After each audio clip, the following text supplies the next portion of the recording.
A very good afternoon to you, our viewers. Welcome to another wonderful episode of the Roundtable. My name is Shegun Odunayo. As it is our custom on the program, we have two wonderful guests that will be helping us on this show to dissect topical issues that are affecting the polity. And we'll be bringing three topics to you like we'll always do as usual. Three topics that are eating up the polity and are affecting the lives of the Nigerian people. Number one on our list this wonderful Thursday is the flood matter. On this program, a couple of times we've spoken about it. Naimet had warned many times. But hey, the flood has indeed come. It is no longer news that the floods hit the people of Maiduguri very hard, and over 1 million persons were affected, with a little over 400,000 people displaced. Houses of everybody was affected. The big, the small, the high, the mighty. Flood knows no big man. I have with me on the show, like I said earlier, two wonderful persons. Somebody's joining us for the first time. Interestingly, she's female, makes it more lovely. But I have Mr. Adekunle Aliu, a regular by my right, and Anna Johnson, the lady on red, by my left. I think I should start Thank you. Welcome, Anna. Thank you. It's a different platform. Yes, nice to have you. Nice to be here. Yeah. It's the roundtable. It's the roundtable. It's the roundtable. The issues are around, and we discuss it on this table. Yeah. 1 million persons are not smiling like we are right now in Borno, and they were affected by the flood. The flood came about as a result of the dam that broke, and then over 400 persons are affected. Criminals are out of jail. Even they said even pets, dogs, cats, and the likes have been affected. It is back to the days of Noah, where everything is being taken away. And even the vice president, in quotes, the almighty vice president, was walking in the flood. I saw pictures of the minister, Olubumi Tunji-Ojo, the interior minister. Also in the flood, yeah. The color of his trouser had changed, the part that the flood was affecting. I pity the dry cleaner that will wash that trousers back to normal, because he will hand the pay for that, for doing his job. Now, quick one. We said it several times. Yeah. We warned on this platform. We said it several times. Naimet warned. Naimet to tell us rain in 5 days. People say Naimet, so that's how they do. Now it has come. What is more dangerous is that it is not only Maiduguri. They said others should expect, yes, including Ogun. Of course. When they open Anambra should be careful too. So River Niger is coming up. I think I should just allow you dig deep into this. And like we said here before, we should just be proactive. I think in this country this thing happened in 1994, according to a report that we read. So if it happened like that in 1994, by now we should have said, okay, this can happen again. Would have done something to mitigate the effect. But you see, coming that deluge into the whole of Maiduguri is not interesting. We should just be planning appropriately, fixing things, knowing that these things can happen. The neighboring country, their own dam is filled. For the past, they've been crying, Nigeria has been complaining.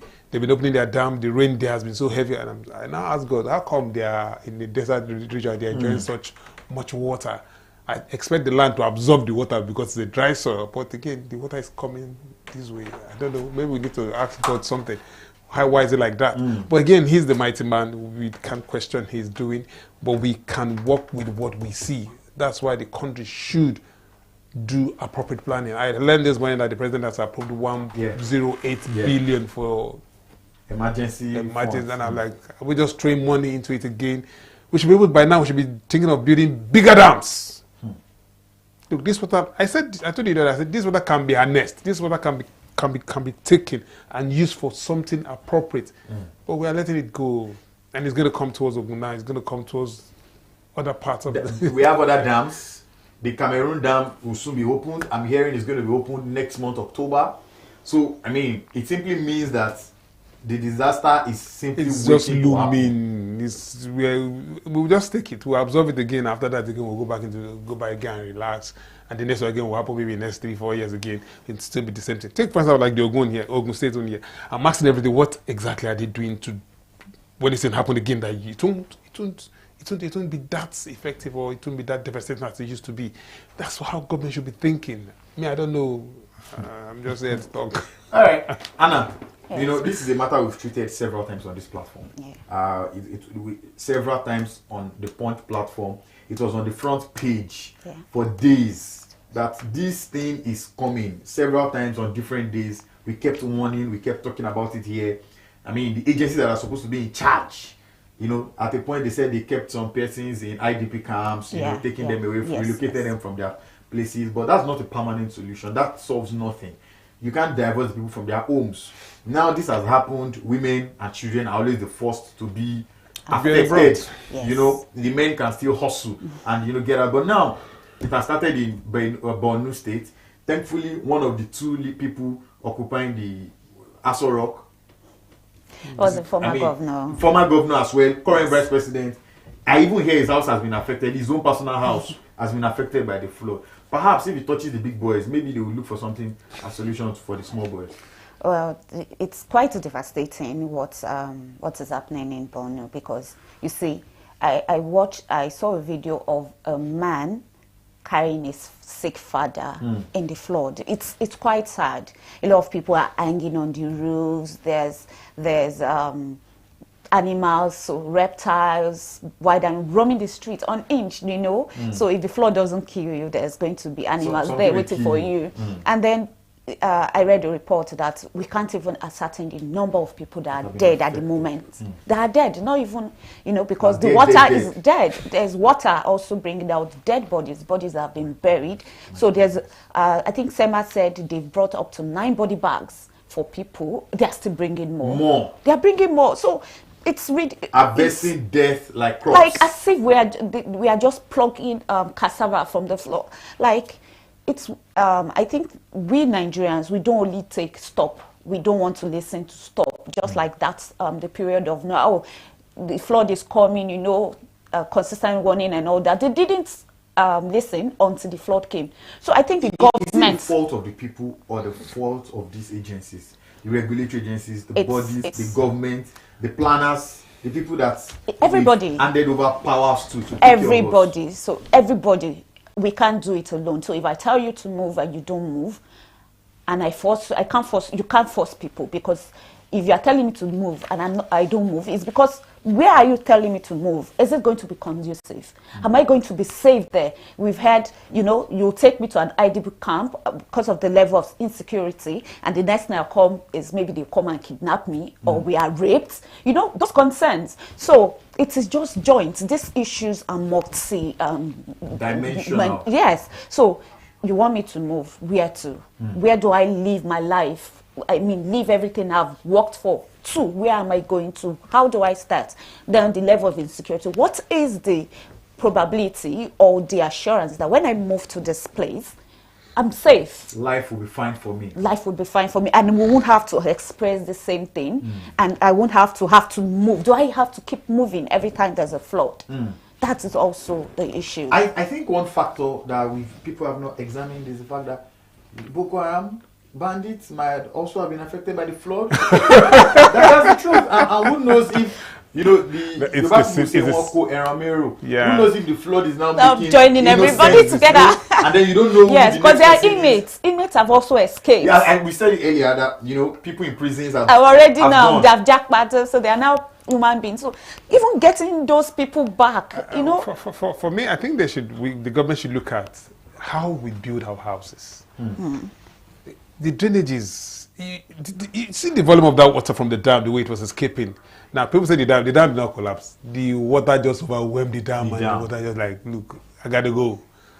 Now, because water will always find a way. If we had said this kind of thing coming, you would have built maybe a canal, a wide open drainage that would absorb it. I remember Fashola one time in Lagos, between, I can't remember, but along that Isolo Road to somewhere in Tele in the Cotton.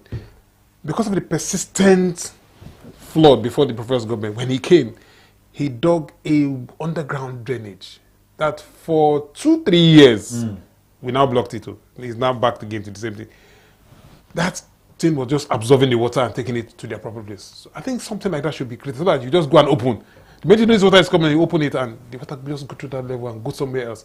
We need to do appropriate planning. We can't afford this kind of We don't have insurance Yes. in our houses.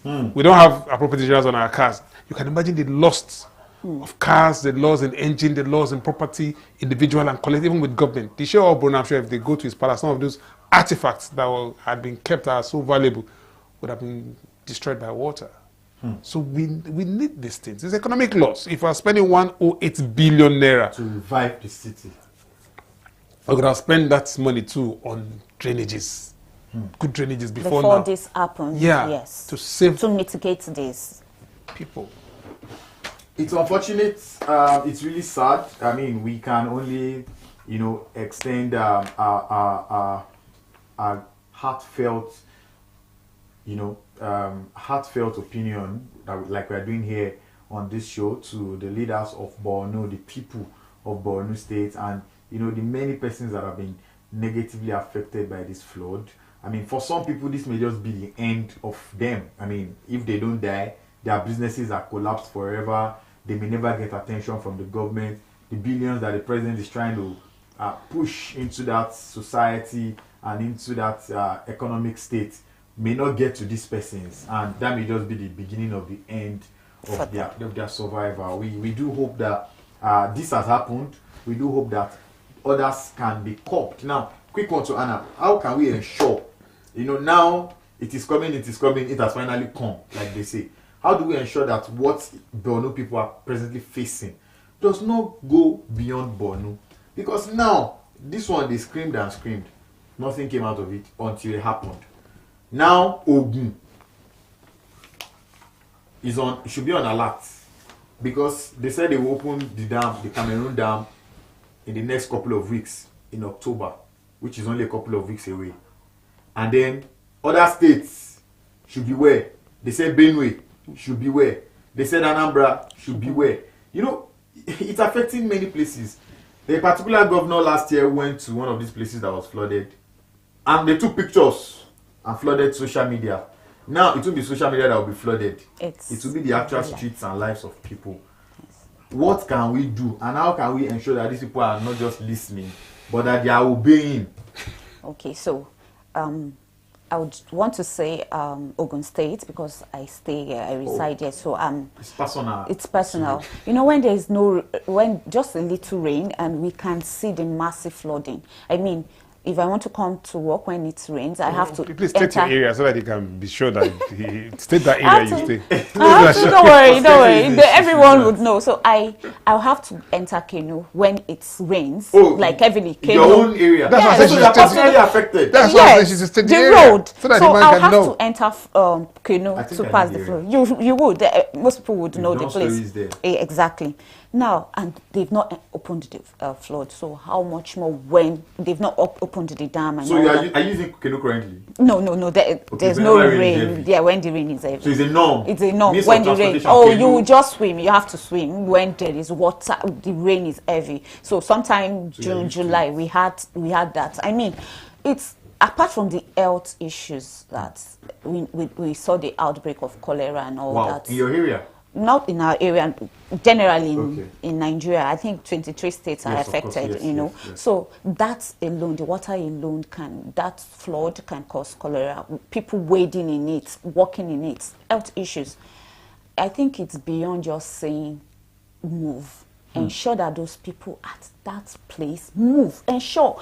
As in, that's your job as an agency. Nema, don't just sit in your office and give warnings. Ensure that these warnings go to the field. Make sure these people are. Do your best. I mean, some people don't even. Okay, you are telling me to move. Where? Do you want the show Oburu to move his palace? No, at least let him move from there for safety. For safety reasons. Okay, the man was caught unaware. If your life is lost, what happens to the properties? It's the same thing. So we have they have the whole time. They've not opened the dam yet, right? So there's time for them to plan. So instead of just sitting there in your home, thinking that and do what you want to do, I've told you to move.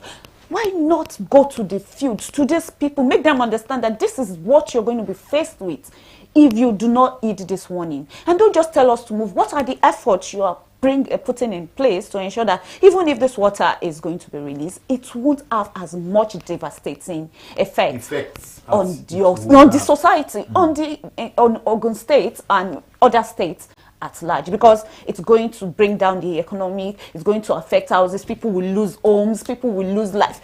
The damages is going to be much. So don't just sit down in your office, don't just sit down in your homes, don't just tell us news. I mean, people listen to news these days when everyone is hungry, looking for what to do. So go to their homes, go there. You know, there was a time where sanitation, they go to homes to home, you know, to check the pots, wole, check the homes. I mean, sanitary officers. Sanitary officers, you know. So why not bring back this practice? Move them if they refuse to do. Be sure that you've created a place for them. You should just operate like Lagos State man is doing, that is clearing people off the drainage. Exactly, the drainage. So if you know someone is building in the... so let's be effective. Let's be factual and that dealing. Just it. I hope they are listening to Anna Johnson. Move them. Let's just do it. Then proper planning. People should see the managers. Because somebody said it happened last year. Yes. It happened 2 years ago. The person even said it will happen next year. Yes. I mean, I swam last year and I did this year. Look at the plan. Yes, look at the engineering structure. Do a proper feasibility study on. Look, what exactly is causing this? So how do we defend this? How do we defend our people? If we can't, how do we move them? Where do you move to? So leave this place, those areas that are prone to flooding. Please don't build houses on this drainage canal, on this area. This is where the water will pass. Let it go freely to, it's going somewhere. Yes. So let it go, let it go. Don't build on its way. When you build on waterways, it's going to wreak havoc. I've seen it happen in where I was saying before in Lagos. Wow. See. It's a two-faced today. All right, we move on to the next topic. Many persons do not even know that we have elections in this country in a couple of days' time. Yes, Edo 2024. It's election season again in that part of Nigeria.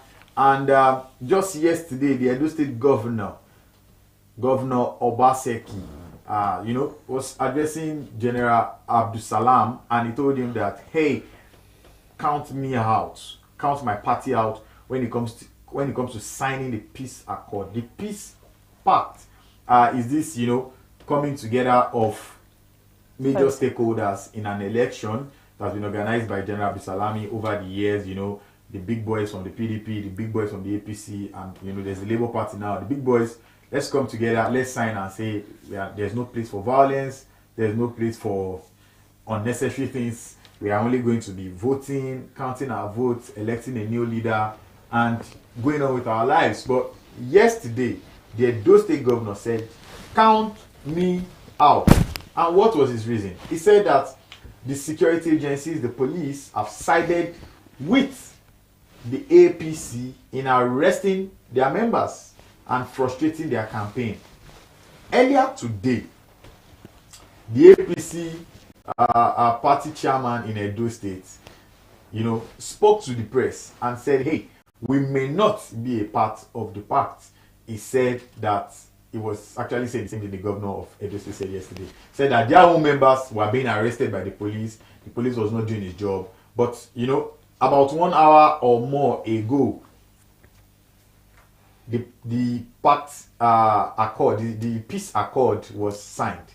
And then Absalam announced that PDP was not there. The PDP chairman was not at that ceremony. And that the governor told him yesterday, of course, that wasn't news anymore when he was saying it, because we had seen it, that he was not going to be there. His party was not going to be there. The PDP was not going to be there. The ruling party in Edo State and the national, one of the opposition parties at the federal level was not going to be there. I think I'll start with you, Mr. Liu. This is a pact that we've been used to over the years. And despite this pact, we know the kind of violence that sometimes still happen. Could get election is still fresh in our memory. How some local governments, Adavi and Co, was really, really controversial, even though the governor had won at the Supreme Court not too long ago. But the controversy was heavy, despite the pact, the peace pact, the peace accord, and all of that.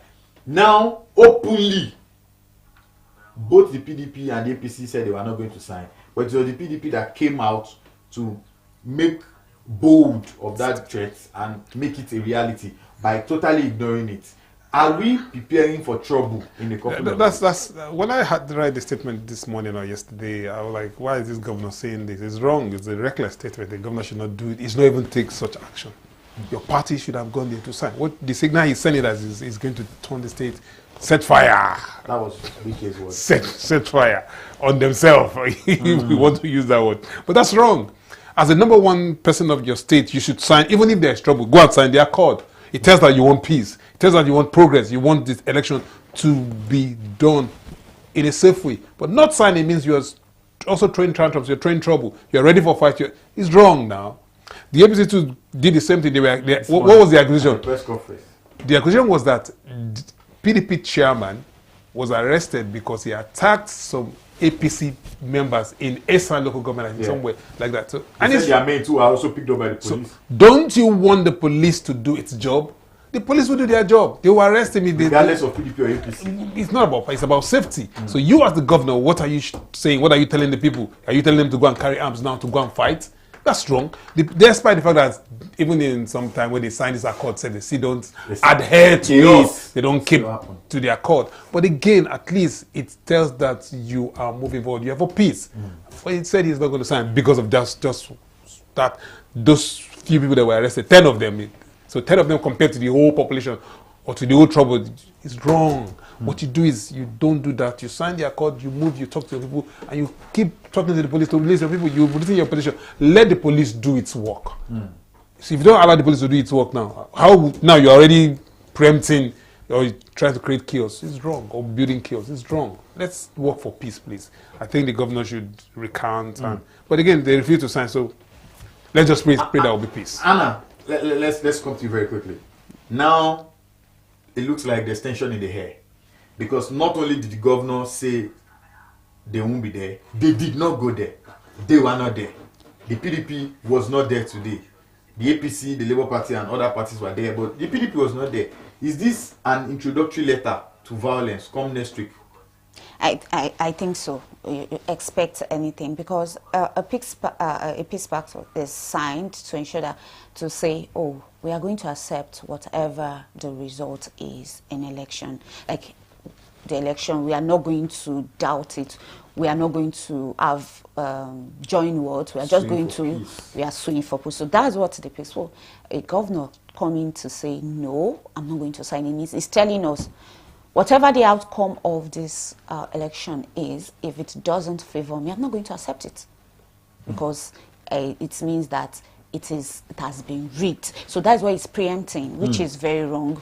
It means that at the end of the day, you could, if you see that a polling unit is doing well, not favoring your party, you could say they should go snatch the ballot box. I think that's what, anything can happen. It might not have that intention, it might not, but that is what he's saying. Because why are you not accepting the peace that is being brokered between the political parties? Say the police is on the side of the APC. So how do you, why, no, this has been going, the PDP and APC have been going back and forth. In fact, they've been big. But if the PDP attacks an APC and the APC decides, the police decides to arrest, I don't think that is the APC police siding anyone. They are just doing their job. Let them do their job.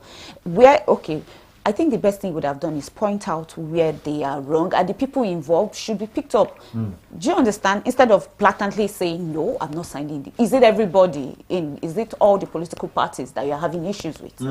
It's not all. It's only APC, you know. So why not pick out, okay, these people, this is the person, you at least their faces or names to the people that are perpetrating this thing. So let us hear them. What did they do? How did they offend you? Or how did they go against? Or how did you feel they are working against your thing? Spill it out instead of just blatantly saying, no, I'm not going to sign a peace pact.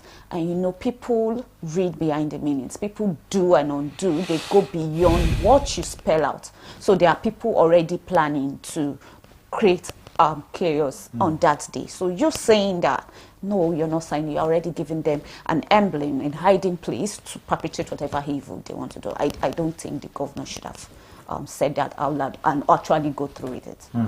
Are the people safe? The Edo people, the woman in Nesako, the man in Benin, these people, are they safe come next week? Which has the governor? Are they safe or not? Is he a governor of PDP or a governor of the Edo people? The governor should answer that. He should come outside and tell them that they are safe. He is the one now that will guarantee the safety of the Edo people in the election. If not, I don't know. If he has the police with him. He has the.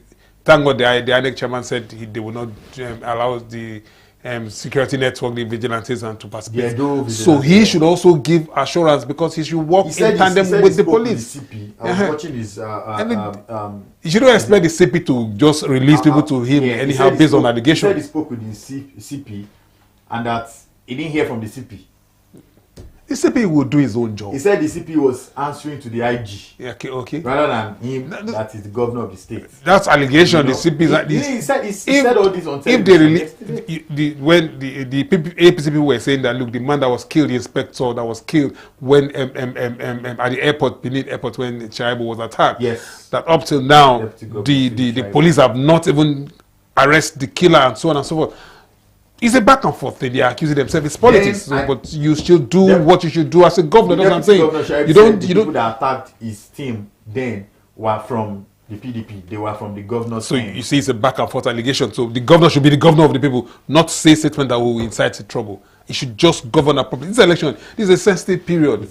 Every state, if he had been the PDP party chair, the state PDP party chairman that made the statement, I may not be that concerned, but the governor at the forefront, you are governor for everybody in Edo State, not just for PDP people. So you should assure everybody's safety. And that's what the primary purpose why you're there, to guarantee the safety of the people. So you shouldn't say things that will incite trouble or that will give people that at the other end, okay, let's put fire. An opportunity.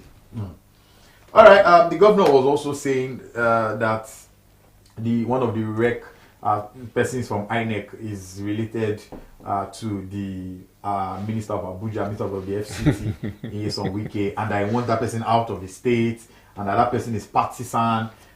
Anna, I mean, you know, these are heavy allegations, if we are being honest. But the governor will definitely know what he's saying now. Wait, so why does me knowing somebody or belonging to a family? They said he's a family, you know, I think probably an in-law or something. So why does that have to do with my job, with my competence? It's a slap on the person's competence.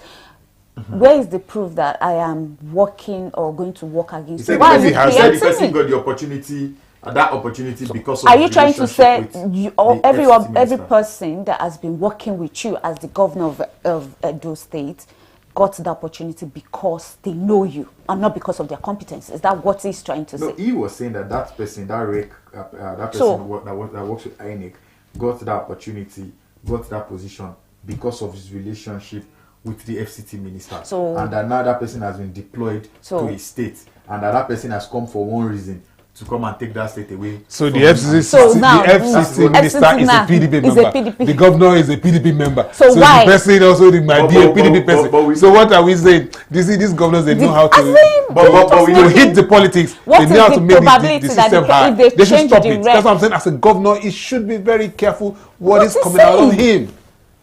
He can't have it all. I know they are both officially PDP members, but we know the FCT minister, you know, is worked against his party at the last election. He's seen more as a man of the APC. So if the FCC minister works against his party, now is this person going to work against his own party? Why are you preempting How are you preempting? Yes, why is he doing that? Is there a record that this person did work against the party? My take about all these statements is just to give them room to discuss the politics, to bring themselves and their party and their election famous. Okay. As we go to the election. So all these things is just it's a campaign style or a strategy. Yes, to make the PDP famous. It's politics. Like I told you last week, all better of feather fly together. So they are all in the same game. You accuse me, I accuse you. You tell me, I tell you. You say this. We did this back and forth thing just to keep PR up. Yes, true. Because a lot of people won't have known that. So you won't, so you say these things like you keep most people are getting to know because of this back and forth. But as a governor, it should be careful. Everything. Every word that comes out of a governor is very important. Our analysts in the house say it's politics, and that you know, the Edo State governor was making those statements for political reasons. You know, But they should be careful. Politicians will do anything. But they should be careful. He's a They governor. should. He's not a governor of the PDP. He's a governor of all the political parties, all the members in the Edo state. Everybody. The safety of everybody in that state is under his beck and call. After him, we'll now begin to say, okay, maybe police commissioner and so on. But he comes first. So he should do everything possible to bring, even if the election is not for the PDP, he's still going to be governor till the day he hands For over. the people, So he's for by the people. All right, it's time for us to move to the third and last topic of the day. A couple of weeks ago, protesters went to the streets of many cities in Nigeria, from Lagos to Abuja, from Abuja to Kano, and hunger protesters, they call themselves. After a couple of days, the federal government was able to, stop these protests. Some of these protesters were arrested, and some of them were charged to court. 100 million as money for bail, and many of these persons are being barred from protesting. I think I want to start with Anna. Everybody knows the current president as a comrade. By a comrade, I mean this is a man, one of the people that fought for democracy. He's a man who is not afraid of joining protests. He's a man that has joined several protests all his life. He's a man that has led protests from the front and from the back. He's a man that has been outside the country many times, supporting the people, being the voice of the people. And now that he's in power, people are saying he's trying to frustrate protests from happening. Protesters are now being barred from joining protests. Protesters are now being, needing hundreds of millions of naira to get bail. Is this what people do? You get there and then you frustrate the process. People are saying, why is it that it is this president, this man of all persons, who is doing this to the people? I think it's just trying to shut everybody up. It's more like, when we're growing up, our parent, maybe your mom gives you a bara, and you're trying to cry, and she says, shut up, don't cry. Fem. So you pat in the back or you tap at the back? Like a bara. You tap at the back or you smack at the back? Smack. When you smack you and they say, shut up, don't cry, hold your mouth. I think that's what it's trying to do with this. Because this hunger, are they, what's their protest? Is it wrong? Are they protesting about the wrong thing? Is there no hunger in the land? There is. They are not protesting outside. And we are in a democracy. We are practicing democracy. Except maybe I'm not following the polity again. I think this is a democratic society. Nation, Yes. society. Like. So now I have freedom of assembly, freedom of speech. So you putting it's 10 million on me because I came out to say what is biting me. Not just me, 1,000 others. A lot of people are going through this, so it is not out of place. It's not that I am just coming out to cause issues. I'm really crying out. So if you really had us in mind, if you had these people that you're leading, your children, per se, coming to do that, we are hungry. So the best you can do, instead of feeding, instead of providing solutions, instead of speaking to them to calm down, to give you time, is slamming them with 10 million, a 10 million fine. That's and to them, yes, the court. And then you are now tying them by the hands. You must not protest. You must not speak. You are technically shutting them up. So it's just like a mother beating the child and telling the child, don't cry. You are shushing them. You are taking their rights of association. You are taking their freedom of speech. You are taking their freedom of assembly. So it's just so that we are no longer practicing democracy. We are now, I don't know what we are practicing now. I beg to disagree with you when you come to that level. Don't say that, because we are still in a democracy. But and it is not being democracy practiced. process going on. Now, if you look at the statement, these guys were arrested for protesting, inciting Nigerians, destroying property, burning down a police station. Now, all these things what is what is the guarantee that these people that were arrested are those ones? So these ones arrested, these 10, that is what the police brought before the court. Your protest, yes, I agree, that's one, okay. But again, your destruction of property, while you're protesting, you shouldn't destroy property. You've destroyed that, so you're going to pay. You're going to go to court for that. The government will prosecute you for that. You are inciting Nigerians to burn down or to destroy. See, all these allegations, when they bring it on the table, it's worth 10 billion naira 10 million naira bail. Yeah. That's the court. The court is deciding that now.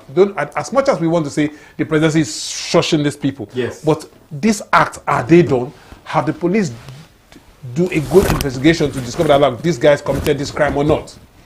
So I don't want us to take, anytime I look at the story as that, people should not take this on the face value that they were just protesting. In your protest, you destroy property. You're going to pay for those properties you destroyed.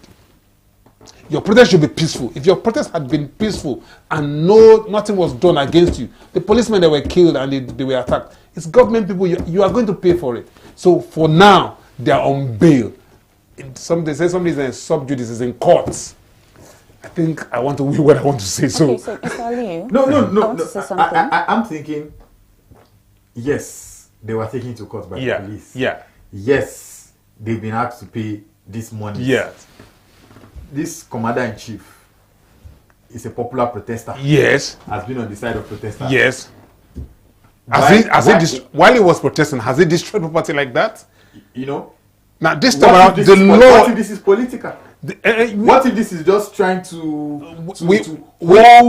hold future protesters and say, look at what we did to this person? It's not holding future. What this statement is telling you that when you're protesting, please make it peaceful. What if somebody goes out peacefully to protest and somehow it gets picked up? Innocently. Now, pushed into the van. According to our laws and democracy, we are expected to protest. But we're not expected to destroy properties. We're not expected to do treasonable felony crime and so on. Just do it right. If you do it right, I bet you nobody... Were they the only one that protested? So there were others, apologies. There were others who did this protest in other perhaps they are being used as scapegoats. What of you are being used as scapegoats? I'm not in the... I agree with you, also I disagree. Okay, let me ask this question. In Kano, those who vandalized properties in Kano, how many of them were arrested in Kano? How many of them have been jailed, given the same punishment? How many of those people in Kano were that looted, really looted? They're in jail. Go and check. Giving the same punishment. Everybody, you will go through your trial. You will go through the police will go through this. There's a system. It's not just... What about the two people that were injured? This is a system. Now, hold on. You know that this judge is a judge. He will do his work as a judge, not as the president. Yes. So the judge is doing his work as a judge. He's saying, okay, for the crimes you've brought before me against this individual, it's worth 10 million naira bail. Hence, they must pay. All right, let me trade very quickly now to Anna. Anna, you know, some of these persons perhaps had gone overboard. Some of these persons perhaps had looted, taking advantage of an average Nigerian, the other man on the road. Don't you think there should be some punishment for some of these actions? Yes, I think when there's crime, there should be punishments, yes, because it's... I don't know, you are protesting about something, you're destroying properties that people suffered. You are not going to eat, you are hungry, and the next thing you are doing is destroying people's marks, burning houses. So I'm not in support of that, do you understand? So I think the people, yes, that really did this should be sanctioned. But the truth is, when there is a protest, when there is a gathering of more than one person, something is going to happen. There's going to be a black sheep. There's always a black sheep in a gathering. So the black sheep will pay the black sheep price. But sadly, the people that perpetrate this evil are not even the ones that are mostly caught. Okay. It are the ones that are innocently standing by, passing by. You know, the police just came and saw that, oh, they've burnt here. Anybody they see, they just park. What is the guarantee that the people that were picked are these people that actually caused this? What if it's just innocent passerbys? What if it's just people standing by, watching as this thing is happening? The real culprits are probably escaped. Yes. Because most of the people that do this will not stand and wait for you to come arrest them. Once they've done their half work, they will run away. They are seniors. They are seniors. They already know this. They will just blend with the crowd and then innocent people just moving. But see, if you go to the prison, if you hear a lot of people are there innocently. They don't even know why they are there. They just know that they picked them up. So what I'm saying is that yes, there's going to be crime, but how are we sure you are punishing the right people? See, when you are punishing the wrong people, you are just eating up the polity. You are just causing, this is going to, because the person that is actually doing this is still going to step out tomorrow. to perpetrate the same evil. And someone is rotting for what he or she doesn't know. That aside, now there are protesters that were shot at. There were protesters that were tear gassed. Even when they were not violent, they were standing. What happened to those people that actually shot at protesters and the rest? So those that were tear gas should go to the law court the same way these guys have been taken to the court. It's just like it's we a are system. just using... See, there's a system. If we don't want to follow the system, we want anarchy. If we don't want to follow the system, we want anarchy. So, but if we want to follow the system, it might grind slowly. It might grind slowly. They say the wheel of justice grinds slowly, but it will get to the destination if they allow it. So these guys now, they pleaded not guilty to this crime. So it behoves the police to prove, because their lawyers are going to defend them to the letter. And I'm sure, I feel like the police may lose if they can't prove that this 10 guy committed these crimes. But the judge has done this work. For me, I think 10 million naira in this economy is too much. But again, what is the bait to kidnap all these people that steal money? I don't know how they weigh bills, how you... Okay, how much are they paying those that will steal billions? I think it's that discussion of the judge, to fix this. I mean, they do this sometimes, they make you strenuous sometimes, so that when you go through the pain, you will know how not and why you should not embark on such a journey again. But I just think, protests are fundamental rights enshrined in the Nigerian Constitution and 1999 Constitution as amended. Protest is simply the people gathering to protest, saying, we don't want this thing. We want this thing. We want this thing. Listen to our voice. And he didn't hold in just one state. He held across Nigeria. Their voices were loud and clear. But, sometimes this destruction, the way the government warns about this destruction, sometimes people wonder, why are you always talking about the fact that it is to be hijacked? Are you the ones hijacking it? Why are you not looking at the side of the people and listen to what they are saying? Why are you looking at the fact that, be careful, don't go and protest? People hijack it. Are you the hijacker? Why are you preempting? Why preempt? These are some of the things. You should preempt. That's a point. Why don't the government ever think that it's a proactive government protest? No. Government is saying, whenever you're in the opposition, it's always sweet for you to protest. Whenever you're in government, you don't want the people to protest. You know what they see, we don't see. The reports they have, we don't have. So take for instance now the guy we spoke with last week that was in the UK and the current NLC president and what's going on. Now you will discover that it's telling you that there's so much that we don't know. If the NLC president can be picked up for terrorism, alleged terrorism crime, what do you think is happening under? There are some people who are not good for your country. They want to destroy your country from inside or from outside. They are funding unnecessary things. And if you're not careful, if you don't watch out very well, they will bring out your government down. It happened in which of the African countries? Where their leader had to run away? They came from outside. They are led down some Americans, individuals with the government of America don't even know about. They try to organize this shit. So we should be careful. Now, the government might be preempting. They have a right to preempt, they have a right to discourage, they have a right to encourage. But we also have a right to protest. We have a right to demand our right. It's how we demand these things that we should not demand ourselves and we should not make our demand and put ourselves in trouble. All right, there you have it, guys. Unfortunately, our producers have been timing us out. Fortunately, time is not our friend whenever we are doing this thing here on this platform that you love to watch so much. Like I always say, we are here because you are there. We are on this side of the table because you are on that side of the table. A very big thank you to Mr. Adekunle Aliu. You're welcome, sir, for being a part of this. I appreciate the privilege and opportunity. To Anna Johnson, Lady in Red, for participating with she used the red to break this round table on the show today. A very big thank you to our producers for doing their jobs, pressing the right buttons and moving the right cameras, and ensuring that this is coming to you live today. Most importantly, to you, the king, the consumer, the customer, thank you very much for watching our viewers. It's Thursday here today. The weekend begins tomorrow. Don't be weekend by the weekend. Stay out of trouble. My name is Shegun Drayo. God bless you.